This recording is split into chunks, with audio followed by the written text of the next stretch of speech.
So yun, good day ulit sa atin mga idol. May toss nga pala tayo sa Arayat, Pampanga. 15 kilometer pa nga lang pala ang nahagisan ng kalapate natin at nilundag agad natin ng 35 kilometer mga idol. Ayan, nasa pamakpakan na nga kami niyan mga idol. Mag-iiwan tayo ng isang bakas dyan sa may tuloy ng pamakpakan mga idol. Ayan, madilim pa nga at bumiyahin na kami ni Kuya Kokoy. Ayan nga pala ang loob man ni Punong Ministro.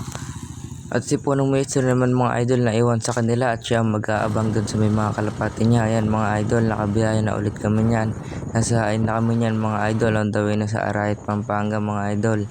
Ayan at nasa Cabiao na kami niyan mga idol at ito nga pala ang ating mga warriors. Ayan, yung nasa Taiwan na training box na yan mga idol kay Punong Ministro yan, yung marami na yan.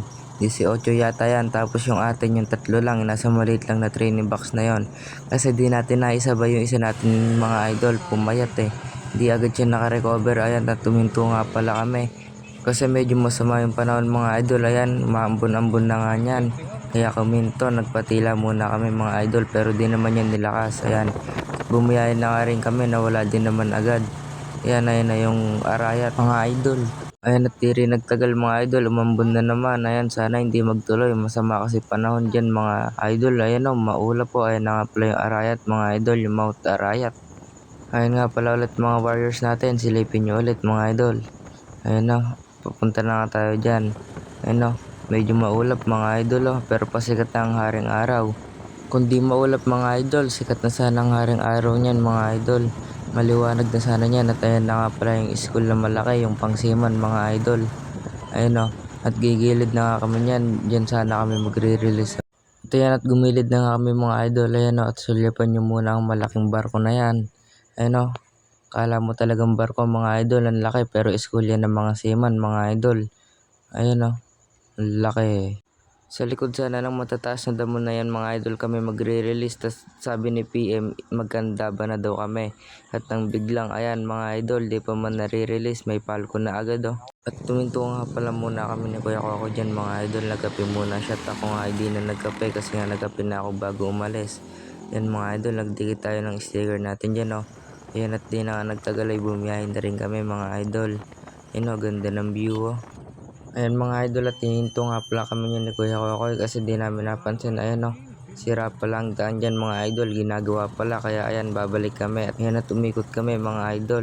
Ayan mga idol, at nasa Cantaban na nga tayo, dyan tayo sa may tulay magre-release mga idol, gigilid tayo dyan. At bago mag-release mga idol, ayan, nag-iwan tayo ng isang bakas dyan. Ayan nga pala yung lugar natin mga idol, tignan nyo na lang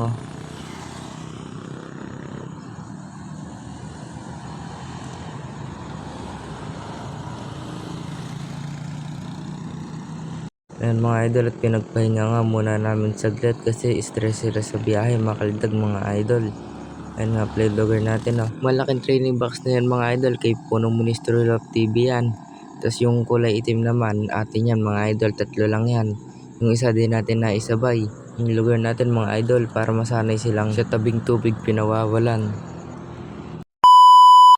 Ayan mga idol, at di na nga rin nagtagal ay pinawalan ko na rin yung kay Punong Ministro. Ayan dami nagkumahos. Ayun mga idol kapal. Mga re-rekta agad ayan, pinawalan ko na nga rin yung akin mga idol. Ayun hindi naman sila mag-aabot dyan Ayun nakaisang ikot lang yung kay PM, rumekta na agad. Ate na wala na mga idol. Mga magigilas sa rekta mga idol. Rekta lahat, ayun malayo na, pati yung kay PM.